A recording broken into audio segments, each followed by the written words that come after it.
at times you feel that, you know, as a black person or, you know, a person of color, there's kind of nowhere to turn. So I'm hoping that, you know, with me and the SFA working together, it gives those people somewhere to go, kind of a voice. And also, you know, somebody, I'm going to be on board, obviously, to make sure that action is taken up. You know, I think too many times in the past, we've spoken about things and nothing's been done. So it's kind of my role to hopefully enforce that these things are carried out. And as I said, you know, being a current player, hopefully that makes people feel more comfortable in coming forward and speaking about things.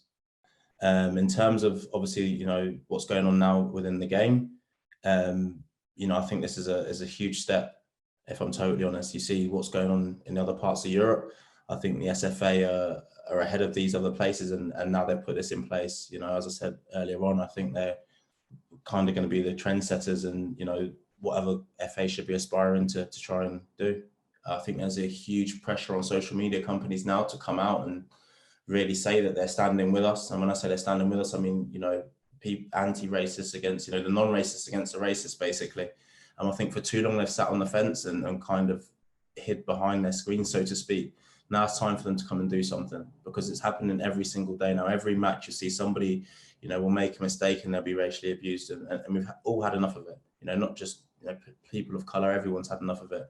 You saw Scottish football stand together or kneel or whatever else over the weekend after the incidents that happened earlier on in the week, and that's the sort of thing that we need going forward. But social media companies have a lot to answer for, and I think it's about time that, you know, they put things in place to start protecting people.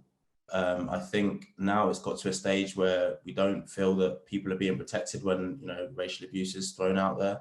The only way that, you know, the leagues or UEFA or whoever else are going to really take a standpoint on this is if we do walk off the pitch, because then the game is finished, you know, and it starts to hit people in the pocket. That's the only way I really think change will come, and financially these big organizations start to feel it in their pocket. Yeah, I have.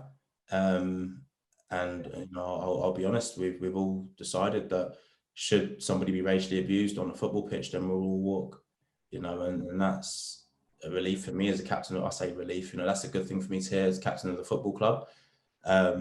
But I did say to them, you know, make your own decision. You know, I do understand that everyone sees this differently, but me personally, I will be walking anyway. And that was with or without my teammates. But luckily enough, you know, my teammates have agreed to walk also.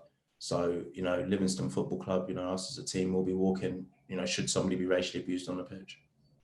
No longer can you be handing out, you know, the 4, 5, 6 game bans and a really small fine. You know, that's not going to do anything. As I spoke about earlier, you know, when it starts to hit clubs in the pockets and players in the pockets, then things will begin to change. You know, if you're found guilty of racially abusing a fellow player on the pitch, it should be a 1-year ban minimum, because then when you can't feed your family, when you can't live the lifestyle that you're currently living, when you're not bringing in the same sort of money you've been bringing in prior, you'll think about it. At this moment in time, what's a £2,000 fine or £5,000 fine, and you'll be playing again in, you know, 4 or 5 weeks when the 5 games have elapsed. You know, there's no real deterrent at this moment in time. And if I'm honest with you, some of the fines handed out by UEFA, you know, for other things have been far greater, you know, than when you racially abuse somebody, and that's not right. You know, everybody can see that that's not right. So why the people at UEFA can't, I don't know. But I live in hope, and, you know, I think the next person that is found guilty of racially abusing somebody, whether that be a player to another player or fans to a player or whatever else, you know, I hope that the fine will be sufficient. It's difficult, I imagine, for the SFA at this moment in time, because they don't have anybody within the game who's maybe dealt with these sorts of things in the past, or it's happened to them. So, you know, I'll be able to kind of give first-hand experience of, you know, what it feels like and what would be good going forward, because, you know, let's be honest, within the SFA, there might not be a great amount of diversity at this moment in time.